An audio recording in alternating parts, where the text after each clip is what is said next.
Bienvenue dans ce nouvel épisode de Je bâtis ma maison. Aujourd'hui, nous sommes en direct du salon de Bâtiment à Paris. Alors, dans les allées, j'ai traversé évidemment des stands divers et variés, mais j'ai retrouvé quelques petites pépites pour vous, et notamment une table ronde à laquelle j'ai participé. Alors, sur papier, ça avait l'air vraiment génial. Sur la crise du logement, avec l'eau, le problème aussi des énergies, le problème de l'implantation. Alors, on sait tout ce qu'il y a le problème du ZAN qui arrive bientôt. Et apparemment, il y a une société qui a trouvé une solution magique qui réglerait tout ça. Donc ça s'appelle Biome Space. Donc je me suis gentiment assis à cette table ronde. Alors, il nous présente la société au travers de différents aspects. Il y a des politiciens qui sont là justement pour expliquer un peu la problématique de leur région. Et je trouve qu'il y a une cohérence totale sur le tout. Et du coup, on nous explique le principe primaire qui a dirigé la création de cette société, donc Biome Space. Il voulait créer un habitat qui soit autonome en énergie, autonome en eau, autonome en sanitaire, qu'il n'y ait pas d'artificialisation des sols et qu'en plus la production soit faite hors site.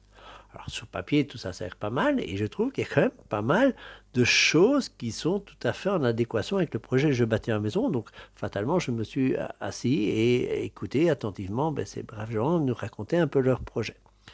Alors, l'autonomie en énergie, c'est pas très compliqué et c'est pas très novateur, mais c'est pas mal de mettre ça dans un projet. Ils ont mis des panneaux photovoltaïques, ils ont une mini éolienne sur le toit, ils ont des panneaux hybrides, c'est-à-dire qui font aussi bien de l'électricité et de l'eau chaude en même temps. Donc, fatalement, cette eau chaude, elle va être stockée quelque part. Et l'électricité aussi, pour pallier à des moments où on aura besoin d'énergie, par exemple dans la soirée, d'avoir des batteries. Donc jusque-là, le principe, il est assez connu. L'autonomie au niveau de l'eau, elle est pas mal non plus. Alors là, fatalement, il y aura un circuit de récupération d'eau de pluie qui va passer par différents niveaux de filtration. Les eaux grises qui sortiront du bâtiment vont aussi repasser par un système de filtration. Et ils veulent aller tellement loin dans leur récupération d'eau que même l'humidité qui est sur la serviette après avoir pris votre douche sera récupérée. Et pour les carences, vous me direz, là, ils vont récupérer à la sortie des filtres la molécule O2 et dans l'atmosphère, dans l'ozone, ils vont récupérer la molécule H, donc c'est bien H2O et CQFD. D'après eux, ils sont arrivés pour une famille de 4 personnes à créer l'autonomie totale en eau. Au niveau de la récupération des sorties des toilettes, là, ils ont un système de séparation des matières. Donc, ils séparent les matières sèches des matières dures. Ils arrivent à le recomposter directement par un système de carbonisation hydrothermale. Alors, vous voyez qu'il y a beaucoup de noms un peu plus scientifiques. Et donc, l'idée, c'est tout simplement un système qui va activer le compostage de manière beaucoup plus rapide. Si je résume en deux petits mots, ce qui fait que pour une famille de 4 personnes, ils arrivent à un équivalent de déchets jour de un sucre. Donc ça, c'est pas mal du tout, en dehors peut-être de l'aspect du sucre, mais c'est pas ça le plus important, c'était pour imaginer un peu la quantité de leurs déchets. Zéro artificialisation des sols, là c'est pas très compliqué puisque là on prend le système des pieux vissés, donc jusque là c'est faisable par d'autres techniques aussi. Mais le fait de le faire maintenant en production hors site va amener aussi un autre avantage. Ça va être l'avantage de voir maintenant quelque chose qui peut être dans une production aussi la plus propre possible. Ce qui est leur envie, c'est d'avoir des usines qui soient chauffées soit par de la biomasse et encore là peut-être provenant d'usines pairs sur sur le site de production venant d'autres unités de production. Après, au niveau de l'eau, fatalement, c'était l'objectif, c'était de recycler l'intégralité des besoins en eau et pareil, la production d'électricité d'affaires eux-mêmes, puisque le principe qu'ils adaptent dans leur maison, ils l'adaptent aussi dans leur production. Donc, sur papier, tout ça est pas mal du tout. Maintenant, vous voyez la maison devant vous. Ce sont deux modules de 20 mètres carrés. Alors, le premier module va servir plutôt aux pièces de vie et le deuxième aux pièces de nuit, avec une grande chambre et une deuxième chambre, je dirais, où l'espace est un peu plus restreint avec deux lits jumeaux. Alors j'allais faire quand même remarquer que quand il y a deux personnes, normalement il fallait 12 mètres carrés, que là on n'était qu'à 9 mètres carrés. Mais voilà. Donc, en dehors de ça, je trouvais que le concept était pas mal. Sur la face gauche du bâtiment, c'est pas du bardage. Là, ce sont tous des panneaux solaires qui, avec la zone de logistique aussi de la transformation de cette énergie en électricité et ou en eau chaude. Et par contre, je disais, bah, tiens, c'est un peu dommage que je n'ai pas pensé peut-être à mettre une casquette ou quelque chose pour l'excès de chaleur, parce que la baie vitrée, si elle est exposée plein sud, ben, je pense qu'il faudrait quand même y penser un petit peu aussi. Et eux étaient effectivement dans un système plutôt peut-être d'ERCO ou quoi que ce soit. Donc, je pense qu'ils ont mis une partie d'écologie. Pour eux, l'écologie, c'est l'écologie du terrain. Ça va être l'écologie sur les déchets produits par le bâtiment. Il y a pas mal de matériaux écologiques au niveau de l'isolation, notamment de la laine de, laine de bois. Par contre, effectivement, ils n'ont peut-être pas été sur d'autres principes de la permaculture, avec notamment toutes les notions du bioclimatisme. Je trouve en tout cas l'idée était louable. Maintenant, de là, est-ce que vous êtes d'accord de vivre dans 40 mètres carrés, puisque c'est de ça qu'on parle? Ça, c'est une autre question. Est-ce que c'est pour un séjour juste de vacances? Est-ce que c'est pour y résider l'année? Donc, régler le problème de l'habitat urbain par ça, je n'y crois pas trop. En tout cas, c'est louable dans la solution d'essayer d'avoir une solution qui puisse très vite s'implanter, puisque si c'est fait en usine, ben là, sur place, puisqu'il y a une standardisation de la production, ben sur place, en quelques jours, le tout est installé. Par contre, quand on parle de prix, le premier je dirais module de 20 mètres carrés, lui, est à 5 000 € le mètre carré. Et le deuxième module, fatalement, pour la partie je dirais de high-tech est déjà comprise dans la première partie. Donc là, on a 4 000 € le mètre carré.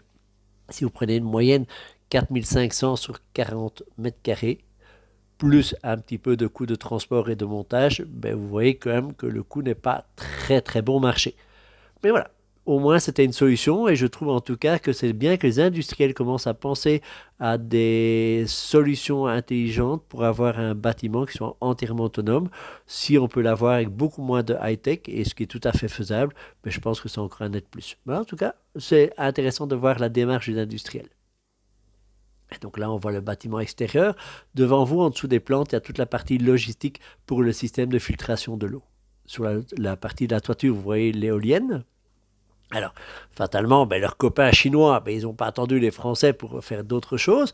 Alors ici, on voit aussi des modules prêts à l'emploi qui peuvent se mettre, je dirais, sur n'importe quel terrain, de nouveau avec des petits pieux vissés. Et là, on a aussi des fonctions tout à fait modulables, avec ce que vous avez déjà certainement vu, des maisons pliables.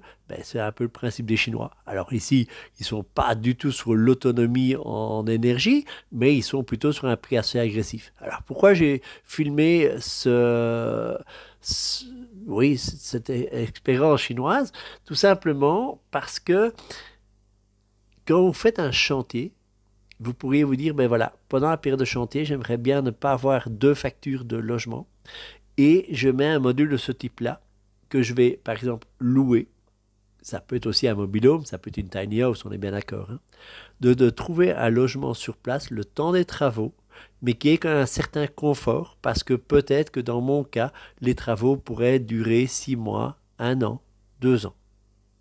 Et du coup, je pense que pour vous et votre famille, c'est quand même agréable d'avoir une certaine qualité de logement. Et quand je vous proposais la petite vidéo de nos copains chinois, je pense qu'ils ont aménagé ça, comme quand vous avez visité un mobil-home, hein, il y a aussi tout un confort dedans. Après, voilà, est-ce que ce sera votre choix ou pas?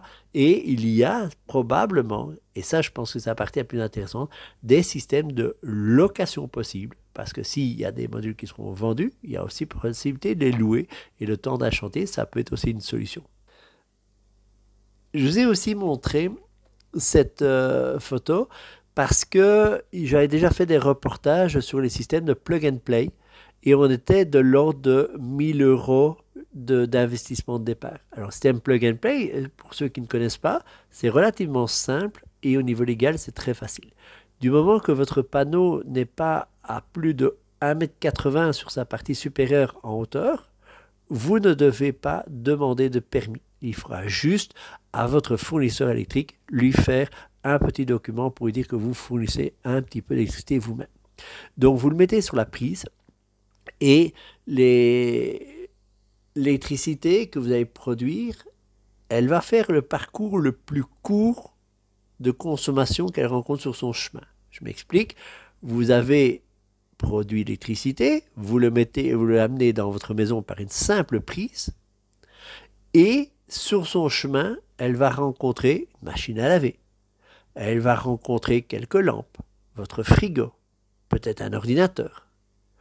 Si elle consomme moins que votre besoin, fatalement, il y aura toujours le reste d'apport électrique par votre fournisseur habituel. Et si vous fournissez un peu plus, là, vous n'avez pas à la stocker, vous allez la renvoyer sur le réseau. Et comme vous n'avez pas fait de démarche particulière, c'est cadeau pour EDF ou pour les autres. L'autre possibilité, si vous produisez beaucoup de trop, peut-être que votre panneau, vous pouvez le mettre sur un circuit secondaire qui va être vers votre, si vous avez 2 maisons, ou peut-être vers le circuit d'un voisin. Peut-être que c'est quelque chose à réfléchir. Peut-être que vous avez un voisin qui, lui, a une voiture électrique et que vous pourriez recharger sa batterie plutôt que d'envoyer l'électricité chez EDF. Voilà. Mais ce que je veux surtout dire, c'est qu'à 1000 euros, l'amortissement de ce panneau était sur une durée de 10 ans. À moins de 500 euros, et je pense que ça pourrait encore diminuer dans le futur, là on parle de 3 à 4 ans. Donc je me dis que ça peut quand même être une solution pour celui qui voudrait faire un tout petit peu d'autonomie électrique sans aller trop loin, mais qui se dit que c'est ridicule de gaspiller toute cette énergie qui lui arrive sur ses murs ou ailleurs et de ne pas l'utiliser. Voilà, en tout cas, c'est un premier pas dans l'autonomie et pourquoi pas commencer avec un investissement aussi faible soit-il. Alors là, je me suis arrêté sur cette photo parce que Biofib, vous les voyez avec leur t-shirt fuchsia. Il y avait un argument, on chôme de tous les côtés, ou je ne sais plus exactement où ça va chômer, voilà, c'était ça l'histoire. Et ça va chômer en Belgique, quand on dit ça va chômer, ça veut dire qu'on ne travaille pas. Donc j'ai trouvé ça un peu le trait d'humour à la belge. Mais surtout, ce qui était très intéressant, c'est que plus de la moitié des personnes sur le stand n'étaient pas des vendeurs, mais étaient des agriculteurs. Et j'ai écouté une discussion en off, ils étaient en train de manger, et puis ils discutaient justement que le grand intérêt qu'ils avaient dans leur association, c'est qu'ils avaient une valorisation de leur terre et de la récolte à un prix décent pour eux. Et la deuxième chose, c'est qu'ils n'empiétaient pas sur la production d'autres choses, notamment de l'aliment pour l'être humain ou tout simplement pour les animaux. Et là, je trouvais que la démarche était intéressante. Ce n'était pas la production à outrance, mais aussi c'était une redistribution, une revalorisation, je dirais, juste pour la filière. Et dans un prochain temps, vous aurez évidemment une interview de Biofib. Alors quand je me suis arrêté devant ce stand, j'ai d'abord été très choqué. La brique de Guyane, puis je regarde un peu plus près, et en fait c'est une brique en terre crue. Et ramener une brique de terre crue de l'autre côté du monde, est-ce que ça a du sens? En plus, ils ont eu un prix, donc c'est quand même qu'il y a quelque chose d'exceptionnel. Et en discutant un peu avec son fondateur, il me dit la chose suivante, nous en Guyane, on a peu de production, on a peu de matières premières, donc on a des bateaux qui viennent quotidiennement chez nous. Et le problème, c'est que comme on a peu de matières premières chez nous, on n'a pas grand-chose à exporter. Donc les bateaux arrivent pleins et repartent à vide. Donc mettre quelque chose dans ce vide n'est peut-être pas si utopique que ça. Et je me disais dans ce cas-là, ok, la démarche me paraît un peu plus louable. En plus, ils ont peu de moyens financiers, donc quelque part d'avoir une production, pourquoi pas. Je reste moi personnellement quand même sur l'avis que la terre, qu'elle soit travaillée de quelque sorte que ce soit, doit être dans un rayon de 100-150 km autour de son gisement. Mais voilà, ça ce n'est jamais que mon avis. Ils ont gagné un prix, j'ai la possibilité de faire l'interview, mais honnêtement, je ne sais pas si je vais le faire, parce que est-ce que je dois promotionner quelque chose qui vient d'aussi loin? Voilà, vous savez que ça existe, si ça vous intéresse, vous voyez le nom, donc vous savez ce que vous pouvez faire avec Internet, c'est facile. Hein? Par contre ici, je suppose que vous avez tous reconnu le bambou. Et là, en dessous, on voit de la fibre. Donc on se dit que c'est la fibre de bois. Eh bien non. Il y a des Français du Lille, donc les petits nordistes là, ils sont en train de faire quelque chose d'assez exceptionnel. Ils sont en train de faire de la fibre de bambou qui a les mêmes propriétés que la fibre de bois. Mais vous savez très bien que le bambou, ben, ça pousse de manière très très rapide et ça pousse partout surtout. Et je dirais, le premier aspect que moi je trouve positif, c'est quand on coupe de la fibre de bois, ça donne pas mal de poussière. Ici, ils l'ont coupé devant moi et ça donne absolument aucune poussière.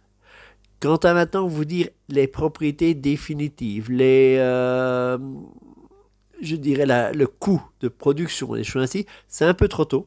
Ils sont en train de faire leur usine qui sortira de terre et en capacité de production à partir de janvier-février 2025. Donc fatalement, dans pas longtemps, vous entendrez une interview de la part de son créateur. Et autour de l'usine, ils ont mis, je pense, 2 ou 3 hectares déjà de culture de bambou en place depuis un certain temps. Donc le bambou sera à maturité, donc ils vont cueillir de chez eux. Et ils ont aussi un accord avec pas mal d'autres endroits où il y a des endroits de friches et ainsi des endroits tout à fait inexploités où ils ont cultivé le bambou. Donc je pense que là, il y a aussi une valorisation tout à fait intéressante. Et si on doit peut-être couper moins de forêt pour la production de la laine de bois, pourquoi pas. D'un autre côté, je vous inviterai à une autre vidéo que vous allez voir dans les prochaines semaines. Ça va être une vidéo d'un tout gros producteur de laine de bois et il vous expliquera son process de fabrication. Et du coup, ceux qui détruisent l'image du produit en disant oui, mais on abat des arbres et ça pour ça, peut-être que vous parlez un peu trop vite. Et je pense que ça vaudra la peine de voir cette vidéo-là. Et enfin, je vais terminer par Marterio Archie. Alors Franck, que l'on voit devant, même si la photo est légèrement floue, je sais qu'il y avait beaucoup de contre-jours, donc ce n'était pas évident du tout. L'idée surtout de son produit, je trouve génial, c'est de créer une matériothèque. C'est-à-dire que quand vous faites des projets de construction, fatalement, vous vous renseignez sur beaucoup de fiches produits, vous avez pas mal de folders, des choses ainsi, donc c'est énormément de papier. Alors imaginez-vous maintenant, vous faites qu'un petit projet. Par contre, si vous êtes un bureau d'architecture, vous imaginez le nombre de documentation qu'on a besoin. Et Matériaux Archi a réuni l'ensemble de ces fiches structurées de la même manière pour tous les produits. Et ce que je trouve génial, c'est que vous soyez un tout gros producteur mondial ou que vous soyez un tout petit producteur local, votre fiche aura la même taille et la même présence. Et ça, je trouve ça assez fabuleux. Alors l'intérêt aussi, ben, fatalement, si vous êtes un cabinet d'architecture, vous avez une dizaine de personnes dans le cabinet, ben, au moins l'ensemble des informations est partagé facilement.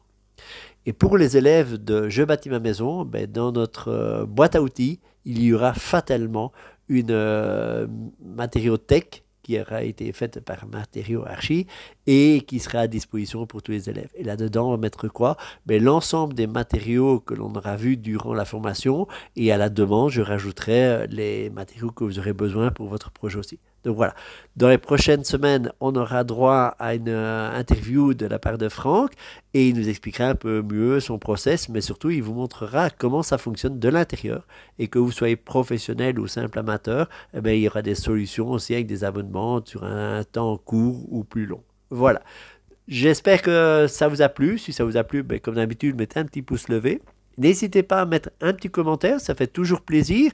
Et puis si vous partagez la chaîne et que vous vous abonnez, c'est encore mieux. Donc moi je vous dis à bientôt dans un autre épisode. Et puis bonne journée d'ici là.